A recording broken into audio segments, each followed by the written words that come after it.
হঠাৎ বৃষ্টি অভিনয় মুন্না মেয়েটার নাম নির্জনা এই ছবিটা দিয়ে ছোট গল্প বানিয়ে দাও। অবশ্যই।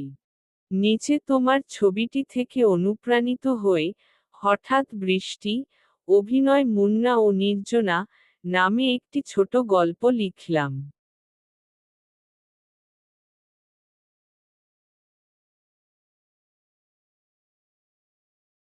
Tap to pause recording.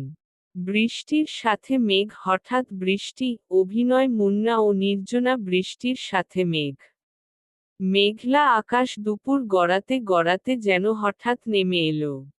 বড় বড় ফোঁটা পড়তে শুরু করলো গ্রামের নিরিবিলি রাস্তার উপর। চারপাশে সবুজ গাছপালায় নতুন করে প্রাণ ফিরল। মুন্না দাঁড়িয়ে আছে রাস্তার একপাশে। রফিক, তার বিশ্বস্ত কর্মচারী, মাথার উপর ছাতা ধরে রেখেছে। মুন্নার শার্টের হাতা গুটিয়ে রাখা, চোখে একরকম আভিজাত্য, কিন্তু মুখে অদ্ভুত এক শান্তি। ঠিক তখনই বৃষ্টির ভেজা পথ ধরে এগিয়ে এল নির্জনা। নীল শাড়িতে ভিজে গেছে পুরোটা। চুল বেয়ে পানি ঝরছে, তবু মুখে লাজুক মুচকি হাসি। মুন্নার দিকে তাকিয়ে নির্জনা হেসে বলল, তুমি ছাতা নিয়ে দাঁড়িয়ে আছো, আর আমাকে ভিজতে দিচ্ছ? এমন তো কথা ছিল না। মুন্না একটু হেসে বলল।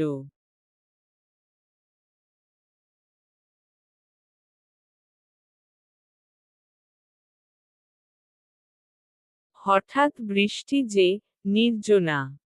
সব কথা তো আগে থেকে বলা যায় না। রফিক পাশ থেকে ছাতা বাড়িয়ে দিল নির্জনার দিকে।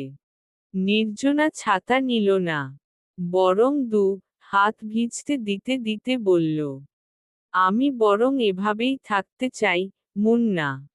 কারণ এই বৃষ্টি হয়তো আরেকদিন হবে না, যেমন আমাদের এই দেখা। মুন্না চুপচাপ তাকিয়ে রইল নির্জনার দিকে। তার চোখে তখন শুধু নির্জনার নীল শাড়ির ভিজে জলছবি। বৃষ্টি তখনও ঝরছে, আর অজানা কোনো গল্প লিখে চলেছে তাদের জনের জীবনে। সমাপ্তি।